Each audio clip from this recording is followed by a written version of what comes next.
Bonjour, merci aux organisateurs de m'avoir invité. En fait, moi je suis dans le LabEx d'à côté, le LabEx Agro, mais on a des problématiques qui se recoupent.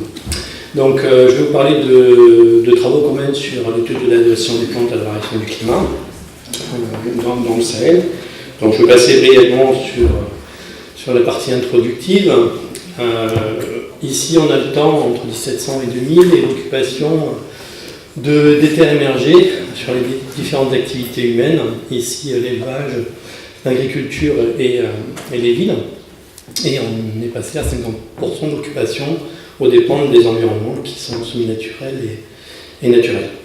Donc la partie agronomie dans ce système prend de plus en plus d'importance et du coup en termes de réflexion sur la biodiversité, elle a une place de plus en plus importante. Si on regarde à l'échelle globale, tout ce qui est gris sont les zones où la place de l'agriculture, aussi bien en termes de céréales ou d'élevage, sont déficitaires. On voit les grandes forêts en Amazonie, et puis les zones désertiques ou très extrêmes en termes de climat. Donc en termes de prévision, et on va parler principalement ici de la partie africaine, au niveau modèle, sur la prévision de la pluviométrie, les modèles sont très très discordants.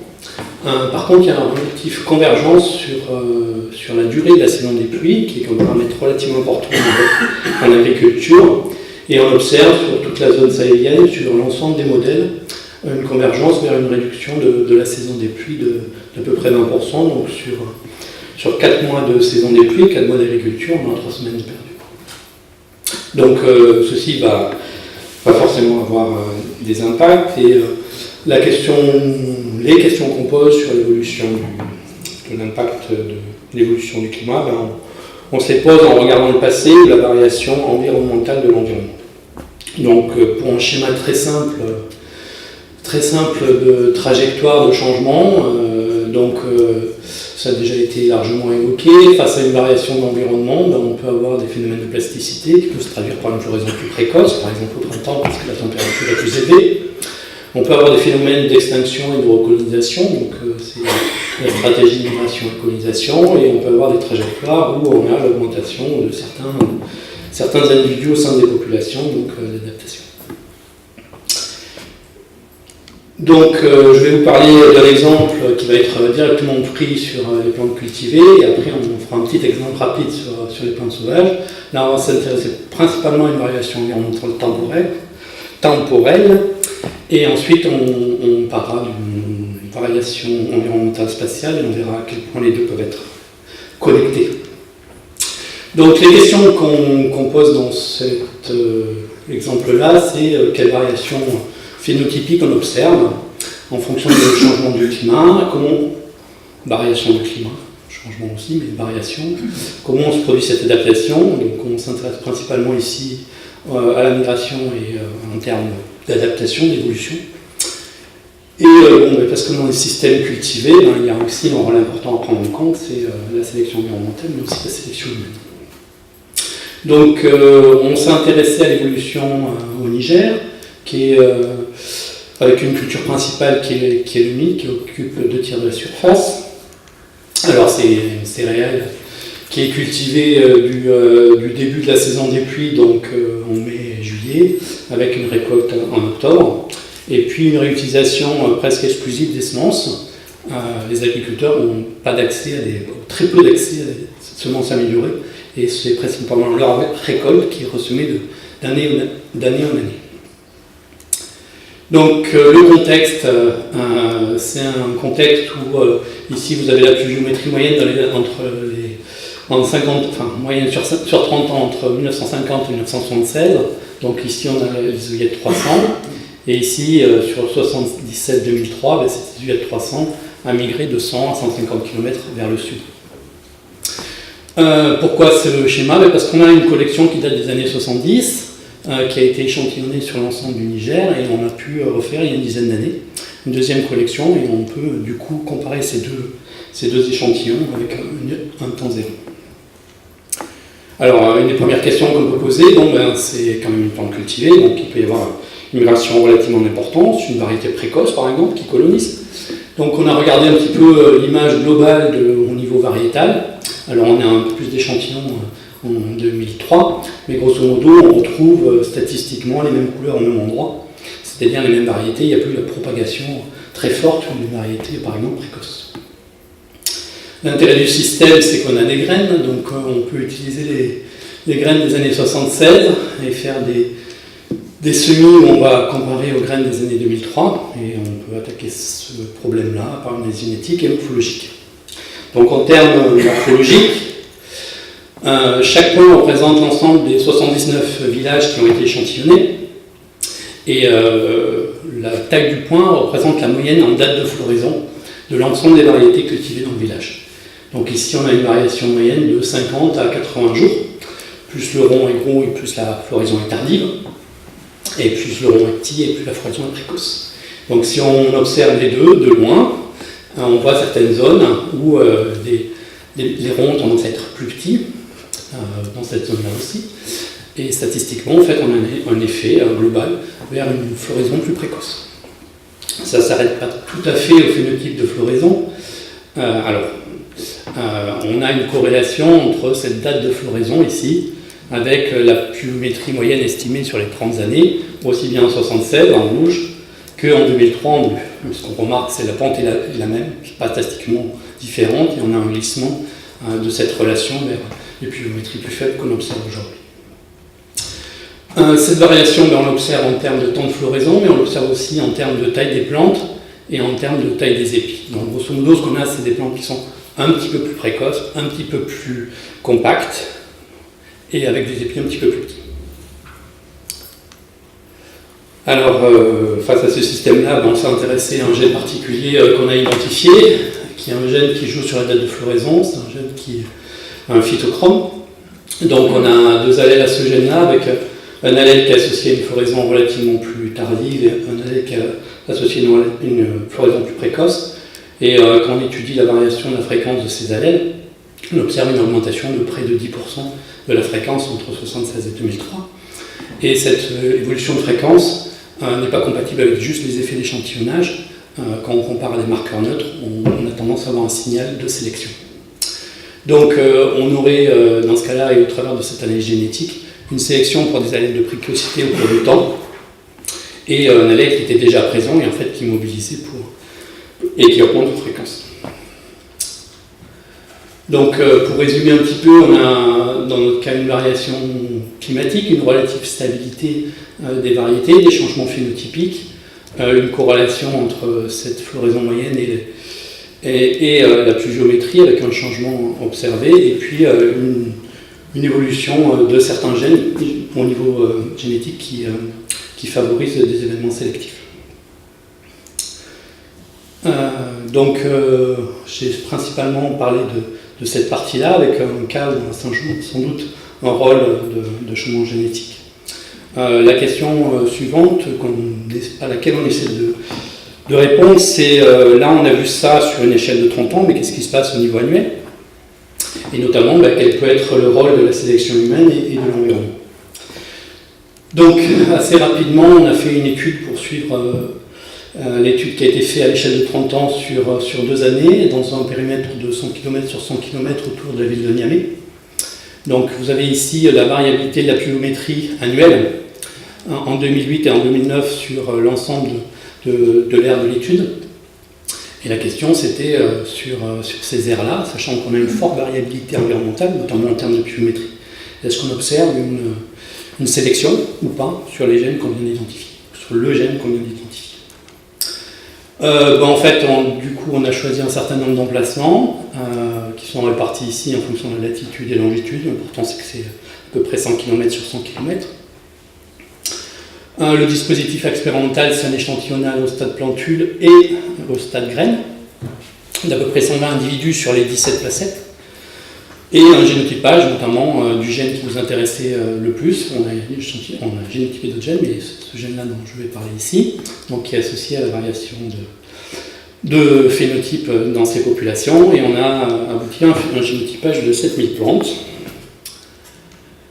Et ce graphique représente représente la variation de fréquence entre le stade plantule et la génération suivante sur les 17 placettes étudiées, avec un effet sécheresse qui est beaucoup plus important en 2008 au niveau des données climatiques, et un certain nombre d'évolutions vers la sélection, vers la précocité sur 6 placettes sur les 17, et aussi à des endroits, parce qu'on a quand même une variabilité relativement importante de l'environnement, des sélections dans l'autre sens. Et en 2009, par contre, une variabilité qui n'est compatible avec des effets sélectifs que dans 3 des environnements.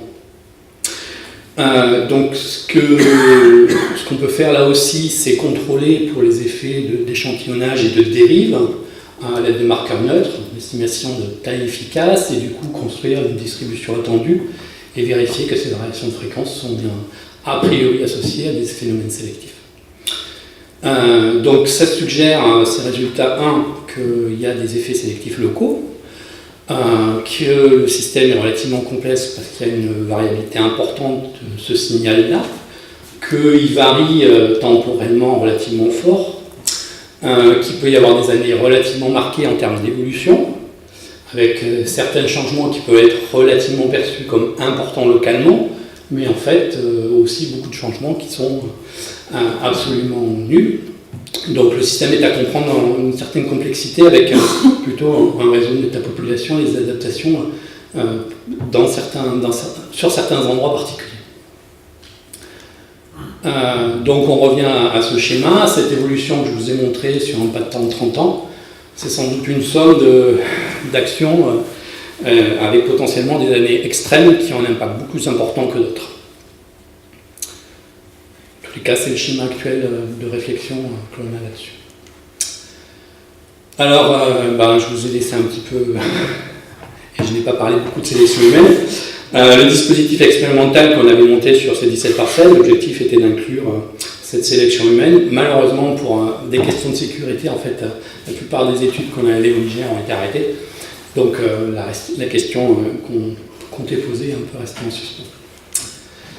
Je vais vous parler relativement rapidement d'autres approches pour cette étude d'adaptation, et on verra la connexion entre les deux. Là, on s'intéresse à des plantes sauvages que l'on trouve jusqu'à la limite du Sahara. On voit ici en rouge l'ensemble des populations qu'on connaît de cette espèce. Donc elle va de la limite de l'agriculture vraiment jusqu'à la limite du Ténéré ici dans l'Aïr. Donc on a étudié 2 gradients, un au Mali et un au Niger.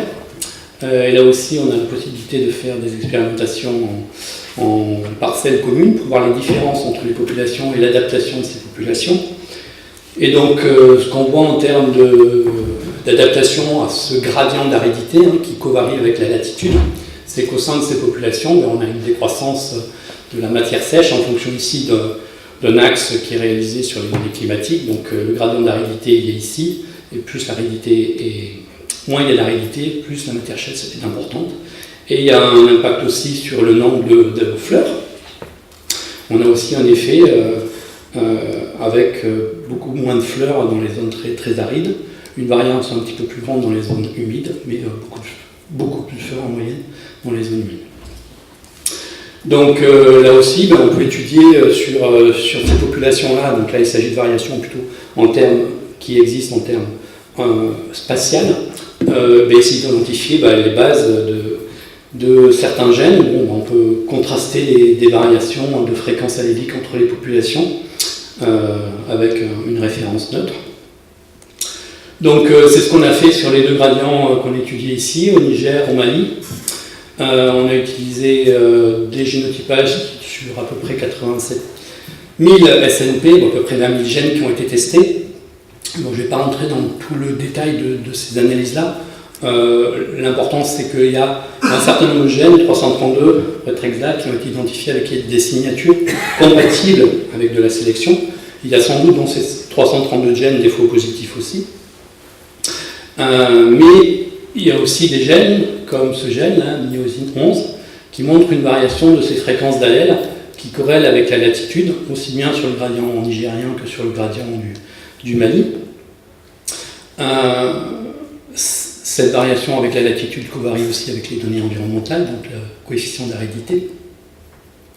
Et en fait, ce qu'on trouve, c'est que donc on a cette corrélation entre le phénotype, le nombre de fleurs avec le gradient de latitude. On a aussi la corrélation entre la latitude et la fréquence de l'allèle, mais on a pu démontrer aussi expérimentalement le lien phénotypique entre la variation au gène et le phénotype sur 2 essais par des méthodes de génétique d'association. Donc on a un certain nombre de caractères qui semblent indiquer que ce gène serait associé à l'adaptation en jouant sur la taille de l'inflorescence.